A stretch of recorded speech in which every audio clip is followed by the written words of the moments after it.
All right, so you really want to build some better habits, huh? Well, you came to the right place.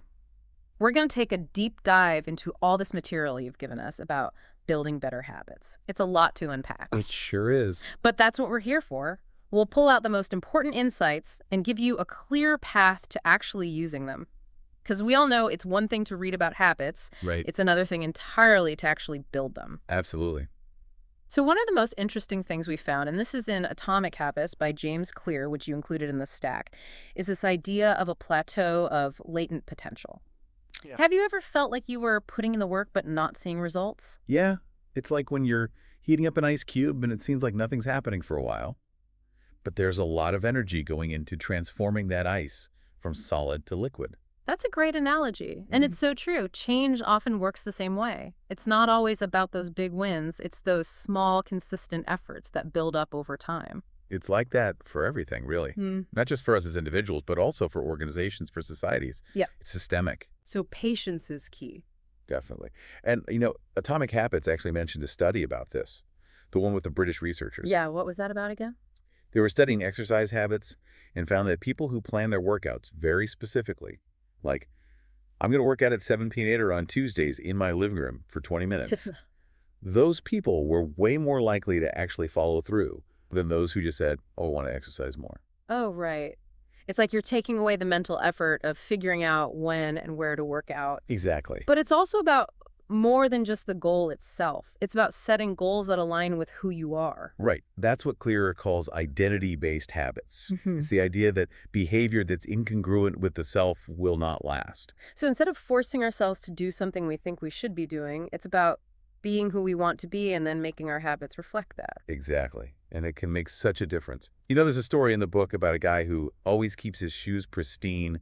They're always polished in perfect condition. I can relate to that. And he doesn't do it because he has to, but because it's part of who he is, someone who values quality. It's like each action is a vote for the type of person you want to become. I like that. But how do we actually go about building these habits? Why is it that we fall into certain routines so easily? Well, Clear breaks it down with what he calls the habit loop. It's like a 4-step cycle. Let me see if I can remember this cue, craving, response, and reward. There you go. Something triggers a craving, which then leads to a response, which is the habit itself. And then finally a reward, which reinforces the entire loop. It seems pretty simple when you lay it out like that. It is. Yeah. But what's interesting is that our brains are doing this all the time without us even realizing it. These patterns become so automatic we don't even notice them. That's so true. It's like how some experts can spot a fake painting or a counterfeit artifact right away. They've just trained their eyes to see those tiny little details that most of us would miss entirely. Exactly. It's the same with habits. Once you understand the cues that trigger those cravings and responses, you can start to change your behavior. It's not about willpower. It's about knowing how your mind works. Okay, I'm starting to see how this all fits together. So how can we use all this to make good habits easier and bad habits less appealing? Well, Atomic Habits talks about a few strategies. One is habit stacking. Have you heard of that? Yeah, that's where you take an existing habit, something you already do regularly, and you stack a new habit on top of it. Like, after I brush my teeth, I'll meditate for 2 minutes. Exactly. You're basically piggybacking off an existing habit to make it easier to build that consistency. I like that. And then there's temptation bundling, right? Where you reward yourself for doing something you need to do with something you want to do, like only letting yourself watch your favorite show while you're exercising. Exactly. You're using your brain's reward system to your advantage. So smart. But it's Yeah. not just about what we do, it's also about our environment, right? Yeah. Atomic Habits talks about how we can make good habits more appealing and bad habits less accessible just by changing our surroundings. It's all about reducing friction and temptation. Even simple things like putting healthy snacks within reach or leaving a book on your nightstand instead of your phone can have a big impact. I read this study about how moving a candy jar just a few feet further away from people actually made them eat less candy. Isn't that crazy? That's so interesting. It just goes to show how much our environment influences our choices. We're all creatures of habit, right? We are. It's like we're in a constant battle with our own minds, trying to outsmart ourselves and those habits that are so ingrained. And Atomic Habits talks about this one study from the Vietnam War. Oh, yeah. The one about heroin use. That's the one. It found that when soldiers who had been using heroin in Vietnam came back home, only a small percentage of them actually relapsed. Which is kind of surprising when you think about it. It seems like it'd be really tough to break such a strong addiction. Well, the researchers think that the change in environment was a major factor. In Vietnam, those soldiers were surrounded by cues associated with heroin use. The stress, easy access to the drug, being around other people who were using it. But when they came back home, those cues were gone, so it was easier to break the cycle. It really makes you realize how important context is. It's not just about willpower, it's about understanding how our environment influences us. Right. And that's where commitment devices come in. Atomic Habits talks about using those to kind of design your environment for success. I like that story about Victor Hugo. He locked away all his clothes except for a shawl so he couldn't leave the house and had no choice but to write. That's a little extreme. Maybe? That's a bit. But it makes you think, Mm. You don't have to go that far, of course. Mm. But you could do things like use a website blocker to limit your social media use, or put your phone in another room when you're trying to focus. Or even just meal prepping so you're not tempted to order takeout. It's all about making those good choices the easy choices. Exactly. And then there's automation. You can use that to your advantage too. Oh, yeah. Yeah. Like setting up automatic savings contributions. Right. Or recurring grocery deliveries. Those are decisions you make once and then they just keep paying off because you're taking the effort out of staying consistent. I love that. So true. I automated my savings a while back and it's made a huge difference. I don't even miss the money. But it's nice to see it growing. It's the little things. Speaking of little things, we've been talking a lot about atomic habits, but you gave us a whole stack of stuff on building better habits. What else did you want to get into?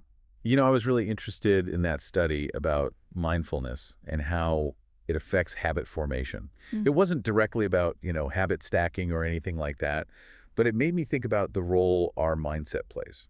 Mindfulness is huge. It's all connected to what we were saying before about those hidden cues that drive our behavior. Yeah. If we're not aware of them, we're basically just running on autopilot. It's so true. And this study showed that people who practice mindfulness, even for a short time, they were better at recognizing those habit loops, They were more aware of their urges and could actually choose to do something differently. That makes sense. Mindfulness is all about being present in the moment, paying attention to your thoughts and feelings without judgment. So instead of just automatically reaching for that bag of chips when you're stressed, you can actually stop and make a conscious choice. It's like you're hitting the pause button. Exactly. You're giving yourself back control. And that reminds me of that implementation intention thing. It sounds complicated, but it's just about coming up with a plan for when and where you'll do your new habit. Right. It's like saying, when X happens, I will do Y.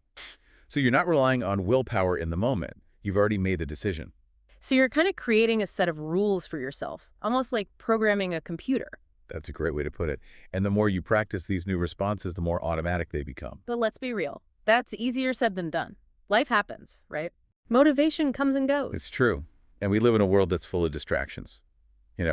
Social media, streaming services, news. It's nonstop. Yeah.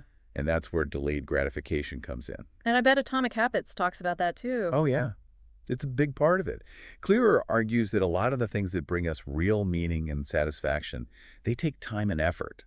You have to be willing to wait for the reward. It's like investing. You're not going to get rich overnight. It takes discipline and patience. Exactly. And it's the same with building good habits. We have to be willing to put in the work, even when we don't see results right away. It's about trusting the process. So how do we stay motivated when those rewards seem so far off? Well, Atomic Habits suggests finding ways to enjoy the process. Remember how we were talking about making good habits more appealing? Yeah. It applies here too. So if you're dreading that workout, try listening to your favorite music or finding a workout buddy. Make it fun. Exactly. And celebrate the small wins. Right. Yes. Don't wait until you've achieved some huge goal to acknowledge your progress. Celebrate those little victories along the way. It's like they say, what gets measured gets managed. But what about those people who have trouble even getting started with a new habit? That's where the 2-minute rule comes in. Oh, yeah. Tell me more about that. It's so simple, but effective. Basically, you make the starting point so small that it's almost impossible to say no. So instead of trying to run a marathon on day one, you just focus on putting on your running shoes. You're just lowering that barrier to entry. Exactly. And once you've taken that first step, it's easier to keep going. It's like building momentum. Right.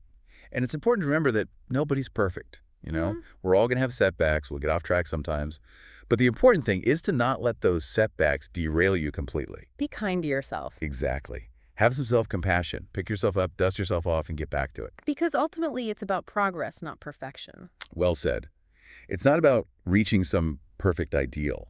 It's about always growing and finding the joy in that process. I love that. So it's like taking the pressure off, right? As we wrap up our deep dive on building better habits, what are some of the big things our listeners should take away from all this? What can they start using today?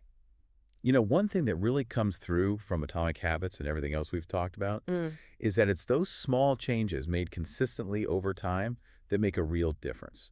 It's like compound interest, but for self-improvement. I like that. So true. It's easy to get caught up in those quick fix schemes, but real change doesn't happen overnight. Exactly. And remember, Okay. it's not about being perfect either. Don't beat yourself up if you slip up every now and then. It's going to happen. Just acknowledge it, learn from it, and get back on track. Yeah, like learning to ride a bike. You're going to fall a few times. Exactly. And don't forget about setting up your environment for success. We talked about it earlier, but it's so important. Make those good habits easy to do and those bad habits harder. Make it work for you, Out of sight, out of mind, as they say. right? And speaking of keeping things simple, remember the 2-minute rule. Instead of trying to change your whole life at once, start by making your new habit so easy it takes less than 2 minutes to do. Build that foundation of consistency first. One step at a time. Exactly. And I think this is really important. Building better habits isn't always easy. Life happens, motivation comes and goes. Oh, yeah. The key is to be patient with yourself. Celebrate your progress, and don't be afraid to try different things to find out what works best for you. It's about the journey, not the destination. Couldn't have said it better myself. This has been such a great conversation, so many insightful ideas. It's clear that you're ready to make some positive changes, and we're excited to see what you accomplished. Thanks for having me. It's been a pleasure. But before we go, we wanted to leave you with one final thought-provoking question, something that really resonated with us from Atomic Habits. It's a simple question. What feels like fun to me but work to others? It really makes you think about your unique strengths and passions. Those things that make you feel alive, because those are often the areas where you can really thrive. So as you start building those better habits, remember to enjoy the process, experiment, have fun, and discover what it means to be the best version of yourself. Here, here. That's it for this deep dive. We'll catch you on the next one.